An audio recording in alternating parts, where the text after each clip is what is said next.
bonne nuit. Ça dépend de quel pays vous me suivez. Le mouvement pour la paix et le développement de l'Angola en Belgique lance un appel à toutes les organisations internationales de défense des droits de l'homme à propos de l'ancien agent de sécurité angolaise qui se trouve en ce moment au Mozambique, arrêté par le gouvernement mozambicain. Cet homme, au nom de Manjena, il a quitté l'Angola après avoir dénoncé l'arcotrafic au sein de l'élite angolaise. Aujourd'hui, il se trouve en danger à Mozambique, où il avait demandé l'asile politique. Il s'avère que le gouvernement mozambicain est entré en contact avec le régime angolais et le régime angolais demande le rapatriement de cet ancien agent de sécurité angolaise. Voilà pourquoi donc nous lançons SOS à toute organisation internationale de défense, de faire appel ou la pression au gouvernement mozambicain afin de libérer M.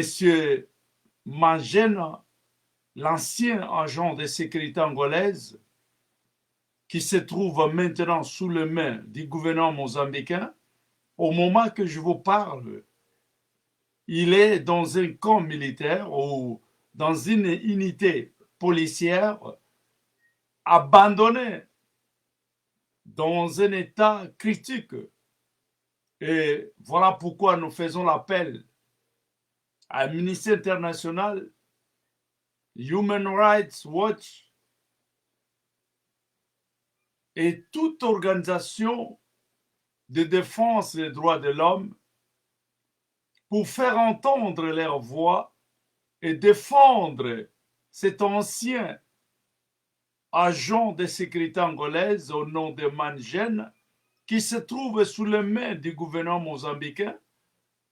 Après avoir demandé l'asile politique, Manjena était menacé, kidnappé même, lui et toute sa famille. Il se trouve en ce moment comme demandeur d'asile politique en Mozambique avec toute sa famille. Mais au moment que je vous parle, Manjena se trouve dans l'unité de la police nationale où il s'est réfugié, mais en agonie, parce qu'il a perdu la connaissance selon la déclaration de sa femme que nous suivons ici. Nous n'avons pas donc la possibilité de projeter l'image parce que j'ai un programme où je devrais travailler pour projeter l'image de cette vidéo. Et là, nous voyons une femme épuisée dans un état aussi qu'on ne peut pas imaginer parce qu'elle est en grossesse, cette femme. Elle fait appel, mais dans un état critique, avec son mari qui n'arrive pas même de soulever les bras ou la main, dont le gouvernement mozambicain a privé de soigner ou les soins médicaux pour ces messieurs Manjena. Donc, nous appelons la communauté internationale pour interpeller le plus vite possible le gouvernement mozambicain afin de libérer cet homme. Et nous alertons encore les dangers que Manjena court au cas de rapatriement vers l'Angola, car les dossiers de narcotrafic en Angola, c'est un dossier qui touche même le président angolais et son entourage.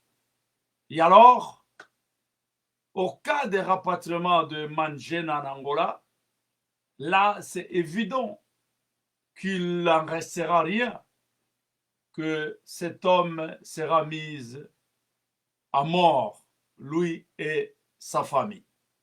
Voilà pourquoi nous appelons la communauté internationale d'agir le plus vite possible pour sauver la vie de cet homme et sa famille. Nous appelons en même temps le gouvernement mozambicain de respecter les droits fondamentaux ou les chartes des Nations Unies sur la protection des réfugiés. Parce que Mangena, c'est un réfugié politique, qui a abandonné l'Angola après avoir dénoncé donc le narcotrafic au sein du gouvernement angolais. Donc Mangena a été recherché en Angola par les services secrets angolais. Et voilà, il a pris fuite et parti à Mozambique pour demander l'asile politique. Mais maintenant, le gouvernement mozambiquais est en connivence avec le gouvernement angolais. Il veut donc rapatrier M. Gena,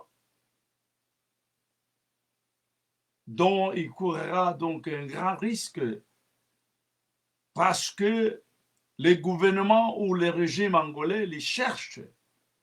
Il est en avis de recherche par les services secrets angolais qui veulent en voir à tout coup.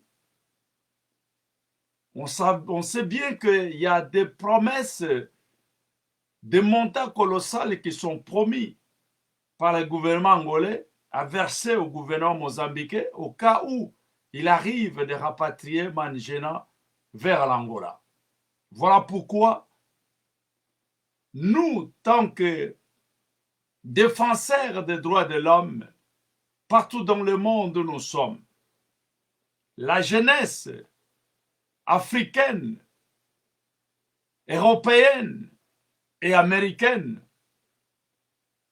nous faisons appel à toutes ces jeunesses, pour qu'elles puissent s'opposer au rapatriement de Mangena vers l'Angola. Car Mangena s'était demandé d'asile politique au Mozambique, mais que le gouvernement mozambicain veut encaisser des montants colossaux pour rapatrier ce monsieur qui court les risques, même la mort, lui et sa famille. Voilà pourquoi nous demandons à toute organisation la bonne foi, la collaboration et de mettre pression au gouvernement mozambicain afin d'accepter l'asile politique, l'exil politique demandé par M. Mangena, qui est un ancien agent de sécurité angolaise. Moi, je crois que ça, c'est le devoir de nous tous, défendre les personnes en danger. Amnesty International, Human Rights Watch, FID, etc. Nous demandons tous, et surtout la jeunesse européenne et africaine qui m'écoute, la personne en question, c'est un ancien agent de sécurité angolaise. Il a eu plusieurs dossiers sur le narcotrafic en Angola. Ce narcotrafic, évidemment, et la corruption touchent surtout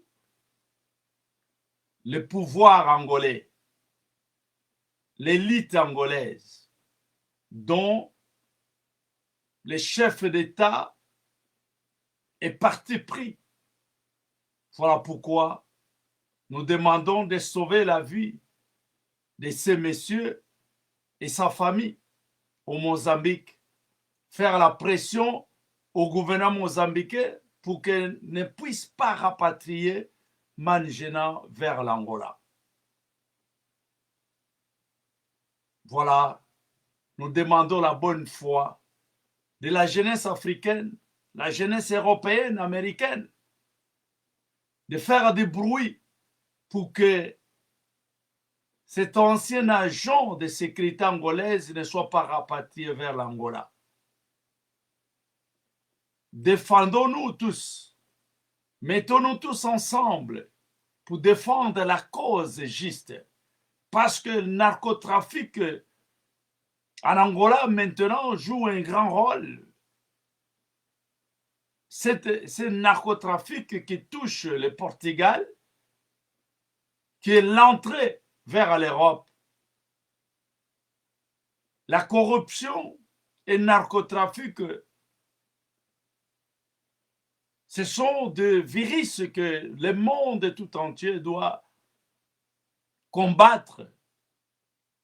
Parce que, vous savez, si notre économie mondiale doit dépendre du narcotrafic et de la corruption, moi, je ne crois pas qu'il en restera quelque chose.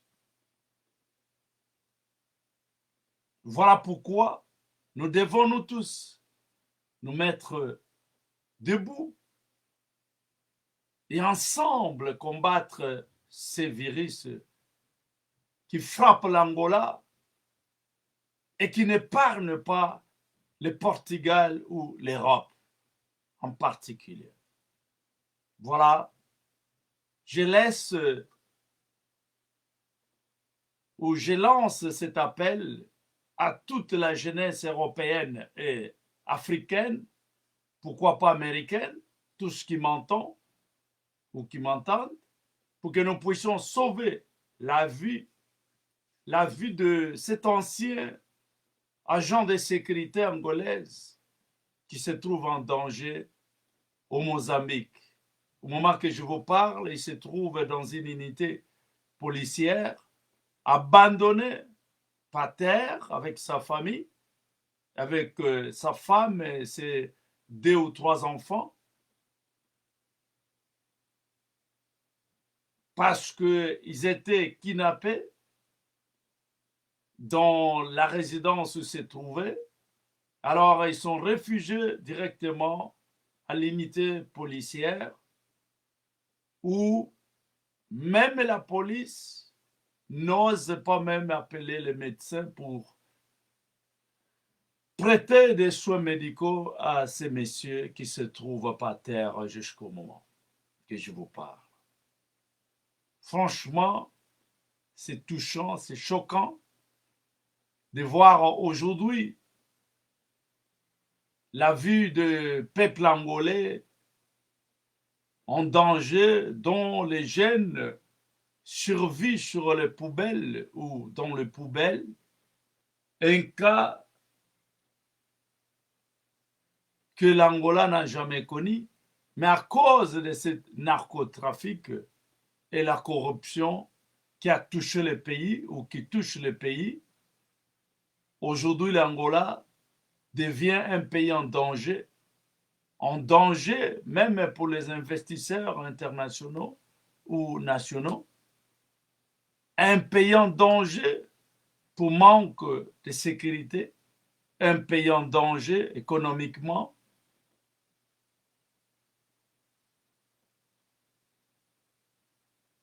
Aujourd'hui, nous avons un problème dans tous les niveaux. La corruption qui frappe même la justice angolaise. Nous avons vu ces dernières semaines, ces derniers temps,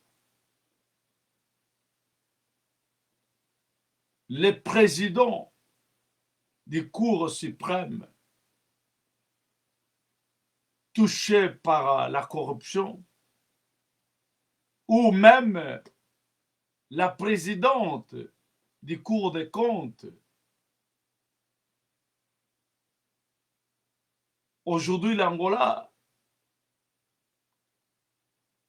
la machine de la justice angolaise est touchée par la corruption.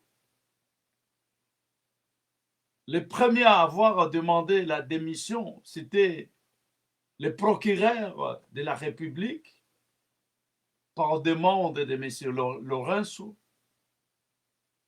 et suivi par le président du Cour des comptes, non, président du Cour suprême, au tribunal suprême, comme on dit en Angola,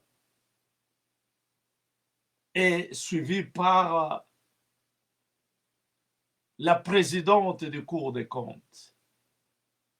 C'est-à-dire la justice angolaise est secouée. Nous n'avons ni procureur, ni président du Cour suprême, et ni président du Cour des comptes. Aujourd'hui, tous les trois sont démissionnaires. C'est-à-dire que la corruption en Angola et le narcotrafic n'a pas épargné ni la justice. La question que nous opposons aujourd'hui, d'où va l'Angola? Quel avenir pour ces pays? Ces pays qui étaient Eldorado du monde, à peine il y a quelques années.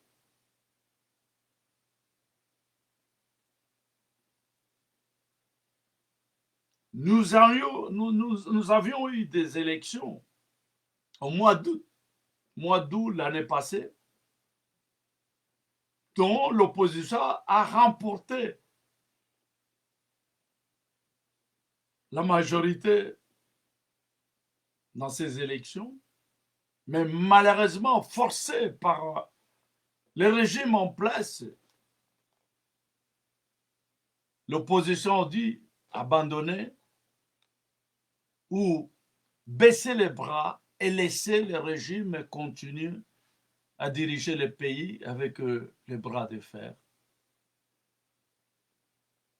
Et quelques agents de la sécurité qui prennent du courage pour dénoncer ces actes affreux, ces actes criminels, sont victimes de poursuivis ou sont poursuivis partout, par tous les moyens. Voilà pourquoi donc nous demandons l'aide de la communauté internationale, des organisations internationales des droits de l'homme,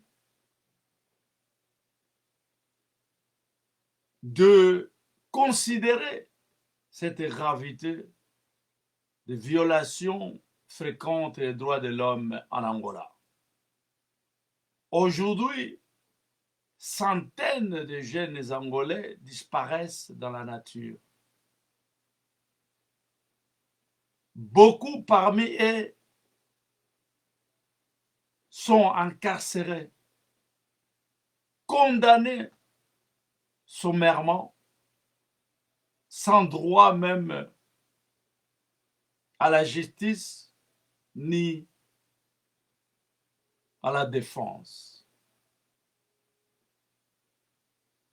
L'Angola aujourd'hui vient connaître une époque très remarquable par des événements violents ou violents. Les manifestants ou les manifestations sont réprimées brutalement avec violence par la police au service de M. Lorenzo.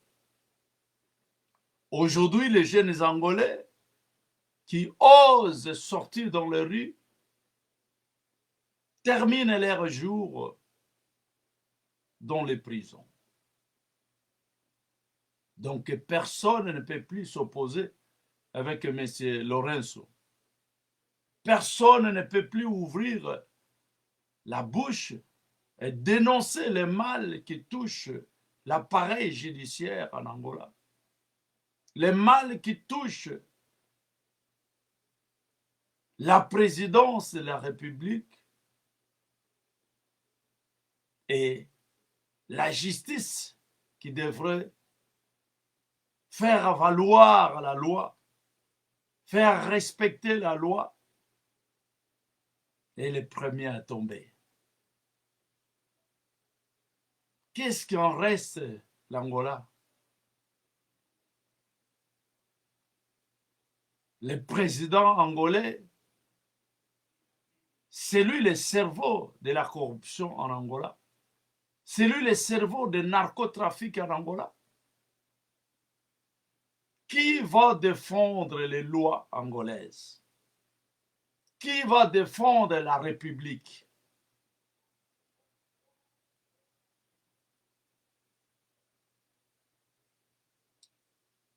Nous demandons à la communauté internationale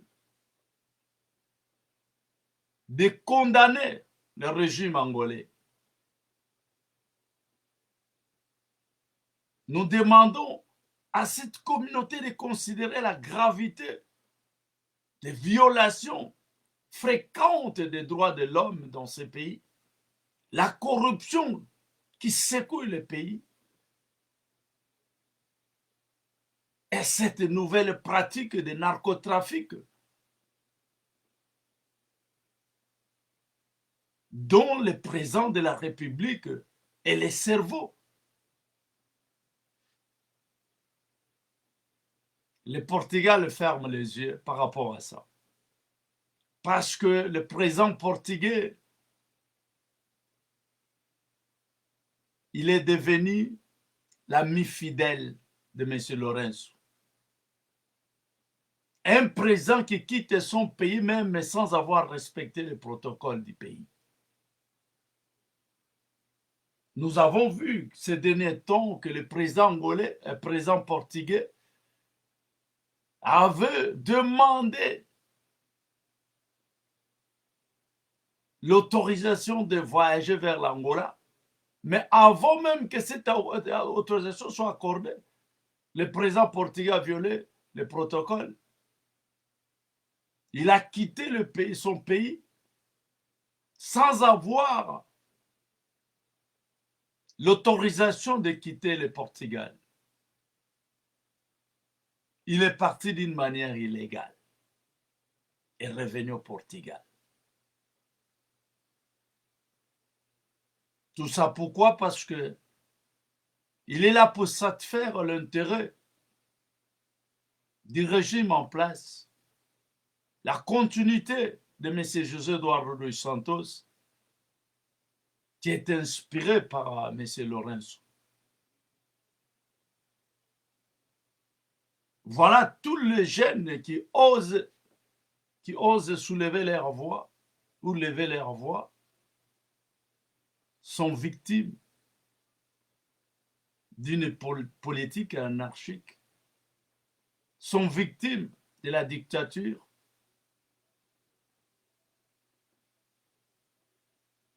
Il faut que le monde reconnaisse l'Angola comme un pays dictatorial, un pays autoritaire, dirigé par un groupe de militaires sans expérience politique, sans bagage intellectuel, qui pensent qu'au vol, saccager le coffre de l'État, avec quelques compagnons de multinationaux,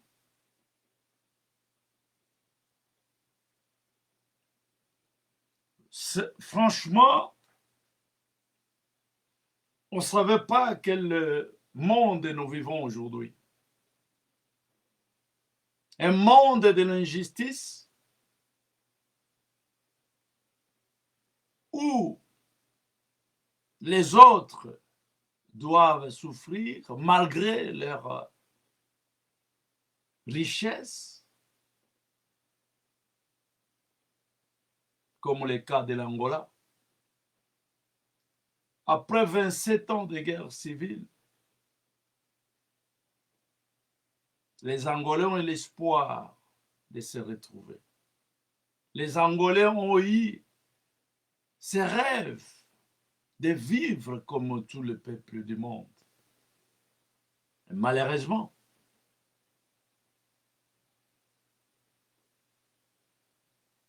M. Lorenzo, personne n'en parle. Les actions de M. Lorenzo, personne n'en parle. M. Lorenzo, c'est la continuité du régime édouardiste en Angola.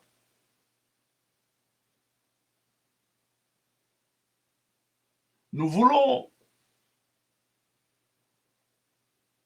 dire à la communauté internationale que l'Angola, où nous avons en Angola un nouveau dictateur qui est M. Lorenzo, qui ravage l'économie du pays, saccage tous les biens de tous. Il contrôle la justice, il contrôle tout. Donc rien n'en reste pour les Angolais ni pour l'opposition. L'opposition angolaise n'a pas de place en Angola. Nous continuons toujours dans un système de parti unique. Malgré la présence de l'opposition au Parlement, mais qu'est-ce que l'opposition fait là au Parlement? Est-ce que la voix de l'opposition a déjà été entendue? Moi, je ne crois pas. C'est cette opposition qui donne l'image d'une Angola démocratique. Finalement, l'Angola n'a jamais été un pays démocratique. L'Angola, c'est une dictature, purement. Une dictature communiste. Un pays où le peuple n'a pas droit de manifestation ou de manifester, ni les travailleurs.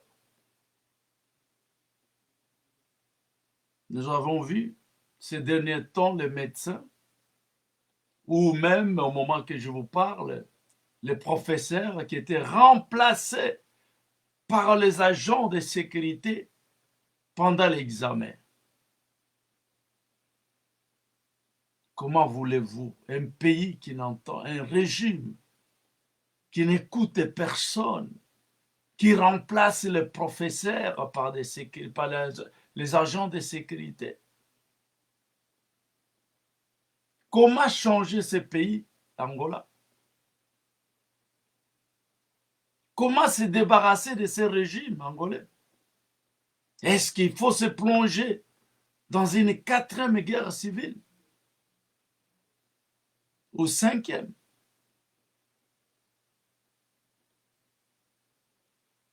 Jusqu'à quand les Angolais vont supporter ce régime? Jusqu'à quand la communauté internationale va croiser les bras et regarder la mort, la décimation, l'assassinat ou les assassinats quotidiens des Angolais? Jusqu'à quand? Nous vivons dans un monde d'inégalité sociale.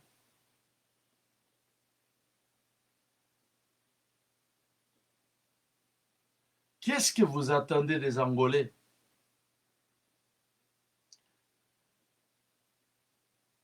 Le monde attend que les Angolais prennent encore des armes, des fusées pour entretuer.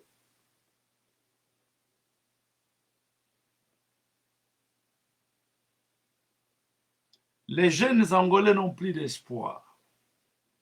Nous avons déjà vertu lors de notre dernière manifestation auprès du Parlement européen, après les élections du 25 août 2022, nous avons demandé à la communauté internationale de faire pression à M. Lourenço, ce nouveau dictateur angolais.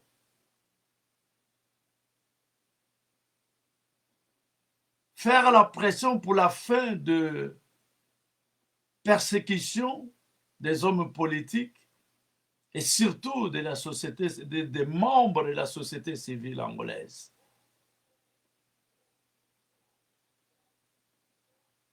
Il y a des assassinats chaque jour des membres de la société civile angolaise. Aujourd'hui, tout le monde se tait. Personne n'ose plus ouvrir la bouche et dénoncer ce qui se passe en Angola.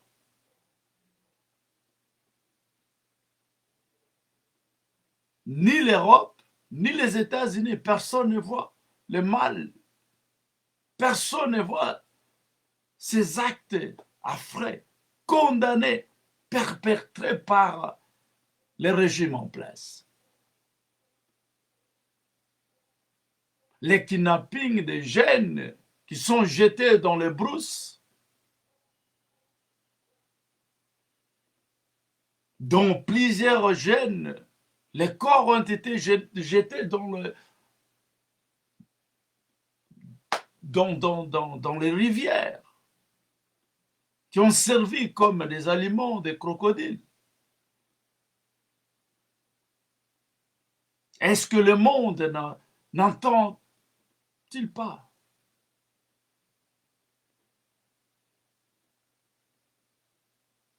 Vous n'entendez pas les cris du peuple angolais. Vous n'entendez pas les cris de la jeunesse angolaise. Après 27 ans de la guerre civile, jusqu'à aujourd'hui, l'espoir suscité par ces peuples est à peine de court temps. Car la paix qui a été signée en Angola en 2022 après la mort de Jonas Savimbi, c'est une paix relative. Une paix militaire qui ne se traduit pas par la paix sociale. Or, les Angolais ont besoin de la paix sociale.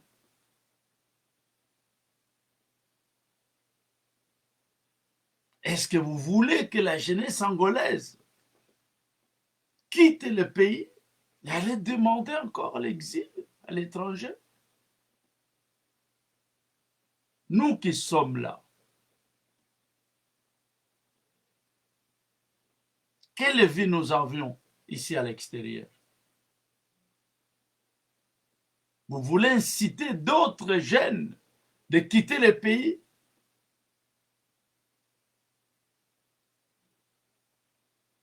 Et demander l'exil? Vous voulez encore voir une vague de réfugiés angolais à l'étranger?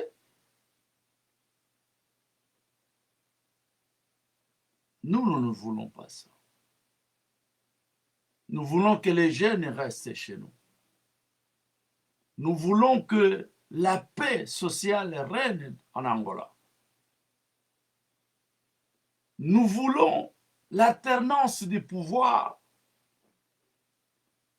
Vous avez vu lors des élections passées que le peuple angolais était déterminé à changer les choses, déterminé pour l'alternance du pouvoir. Mais malheureusement, M. Lourenço fait de l'armée son sauvetage, fait de l'armée ses agents de défense personnelle. Il encerclait Luanda, menaçait l'opposition et les peuples qui sortiraient ou qui oseraient sortir et fêter la victoire des élections. Aujourd'hui, M. Lorenzo continue à diriger le pays illégitimement parce qu'il n'a pas la légitimité du peuple angolais. Mais il est là. Et la communauté internationale les regarde calmement, comme si rien n'était.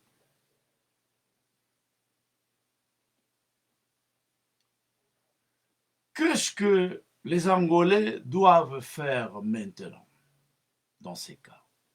Parce que le cas de l'Angola maintenant, c'est crucial. Crucial. C'est un cas crucial vraiment. Nous avons besoin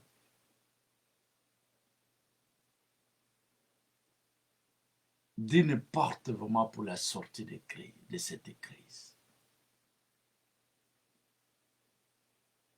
Mais, quelle est la solution? Quelle sera la solution pour la sortie des crises angolaises?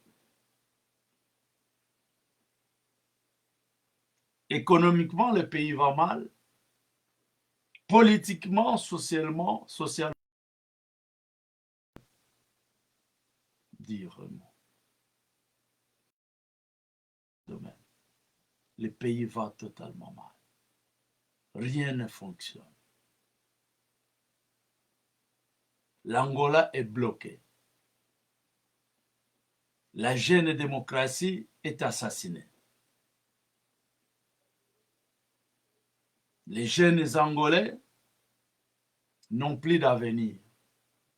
Les hôpitaux où les morgues sont remplis de morts. Les hôpitaux, se sont devenus des abattoirs. Qu'est-ce qu'il en reste pour l'Angola, pour les Angolais? Fuir le pays, aller en exil, c'est la solution? Voilà donc notre appel à toute organisation de bonne foi de venir en aide aux Angolais. Nous lançons appel à toutes les organisations de défense des droits de l'homme de voir le problème des Angolais, les violations des droits de l'homme en Angola. Car les jeunes Angolais sont persécutés. La société civile souffre la persécution. Leurs leaders sont mis à mort ou en prison. Nous demandons vraiment que les organisations internationales mettent la pression à M. Lorenzo de changer sa politique. À M. Lorenzo de respecter les droits de l'homme. Voilà ce que nous pouvons demander. Nous demandons vraiment que Mangena, qui se trouve en ce moment au Mozambique, en danger, qu'il soit protégé. Que la communauté internationale ne permet pas au gouvernement mozambiquais de rapatrier Mangena vers l'Angola. Parce qu'il court le risque d'être assassiné, lui et sa famille. Voilà, nous demandons la bonne foi de tous les citoyens du monde qui m'entendent. La jeunesse européenne, américaine et africaine. Donc, l'ancien agent de la sécurité angolaise, Mangena, est en danger au Mozambique. Le gouvernement mozambicain veut le rapatrier vers l'Angola. l'exil politique. Nous demandons que la communauté internationale met la pression sur le gouvernement mozambicain de respecter les droits de l'homme et accorder l'exil à monsieur ou à Mangena qui a fui le pays par des raisons politiques. Nous vous remercions tous et nous attendons vraiment la bonne collaboration de toutes les organisations internationales et nous, les autres, qui sommes là, moindres que nous sommes, ensemble, nous pourrons changer le monde. Voilà, je vous remercie et bonne soirée à tous. Au revoir. Monsieur Da Silva, des mouvements pour la paix et le développement de l'Angola en Bénin. Et au revoir.